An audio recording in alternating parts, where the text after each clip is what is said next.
Bigger deal that USC will play Notre Dame again or that Indiana will not? Well, USC and Notre Dame are reportedly resuming their series, which went forever. It's not going to start till 2030. I guess it goes 4 years, so through 2033. That's great.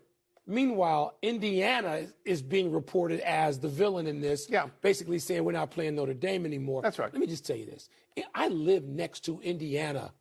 Okay, neighbor of Indiana. Going to be the home of your Bears soon. No, it won't. Yeah, it will. And you know what? Indiana Notre Dame doesn't matter a damn to anybody. I can't even picture them on the same field because they never played. It wasn't important. USC Notre Dame is important. That's of value in America in college football.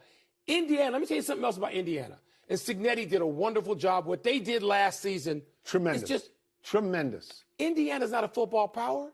Indiana's going to go back to being what Indiana was. I don't mean bad. No. Indiana won't matter. Indiana is irrelevant to college football season. So Indiana Notre Dame is irrelevant. Notre Dame SC, very relevant. Yeah, so we have a slight disagreement here. Personally, I think that USC and Notre Dame should play every year because they are great programs, traditional legacy programs. On that. What disagreement? I also sort of think that Indiana should play Notre Dame for the rights to brag in the state, although Purdue is in the same state. Yeah. But still, but the point here, the bigger thing to me is Indiana for this reason.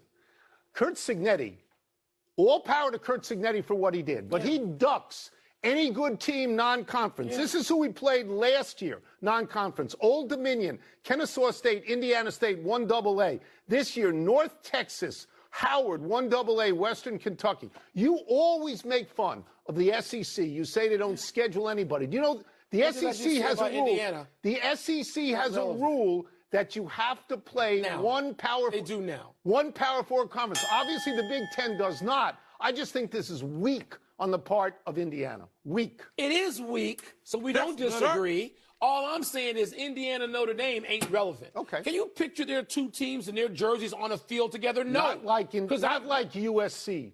No. Exactly. USC. Indiana, more power to them, except give me an over-under on Indiana's record this year. What do you think they're going to be?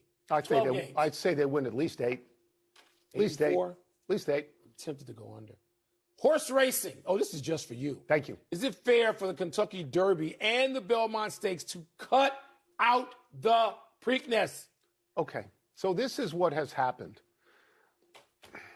Churchill Downs has got a partnership with the New York Racing Association, or New York Racing. The bombshell news has dropped. Notre Dame is reviving its legendary series with USC, starting in 2030. This is a seismic shift in the college football landscape, and I'm still reeling from the announcement. On one hand, it's a dream come true for fans of these two iconic programs, with a rich history of thrilling matchups. But on the other hand, Indiana is being cast as the jilted lover, left out in the cold. Can you blame them? As a Big Ten team, they have every right to feel snubbed. Let's get real, though, Indiana's football program hasn't exactly been setting the world on fire. They've had flashes of brilliance, but consistency has been their Achilles heel. And let's not forget, Notre Dame is an independent team, free to chart its own course. If they want to reignite the flames with USC, that's their call to make. But what about the fans, you ask? Don't they deserve to see Indiana and Notre Dame clash on the gridiron? Absolutely, they do. But in the cutthroat world of college football, where billions of dollars are on the line, teams have to make tough decisions that prioritize their own interests. It's also worth noting that Indiana's coach, Curt Cignetti, has been taking heat for dodging top-tier teams in non-conference play. A quick glance at their schedule reveals a string of lackluster opponents, including Old Dominion, Kennesaw State, and Indiana State. This year's lineup isn't much more impressive, with North Texas, Howard, and Western Kentucky on the docket. Not exactly the kind of opponents you'd expect from a Big Ten team. In contrast, the SEC has a rule requiring teams to take on at least one Power 5 conference team in non-conference play. The Big Ten, on the other hand, has no such rule, and it shows. Indiana's strength of schedule has been a recurring issue, and it's something they need to address if they want to be taken seriously. On a separate note, the proposed new series of horse races has left the Preakness out in the cold, and I think that's a crying shame. This iconic race is an integral part of the Triple Crown, and its exclusion is a blow to the sport. The partnership between Churchill Downs and the New York Racing Association is a game-changer, but leaving out the Preakness is a misstep. So, what's your take on all this? Do you think Notre Dame made the right call in choosing USC over Indiana? Should the Preakness be included in the new series of races? Let me know in the comments.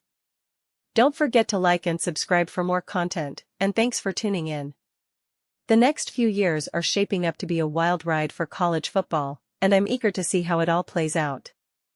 The exclusion of the Preakness from the new series of races is a mistake that will have far-reaching consequences, and I'd love to hear your thoughts on the matter.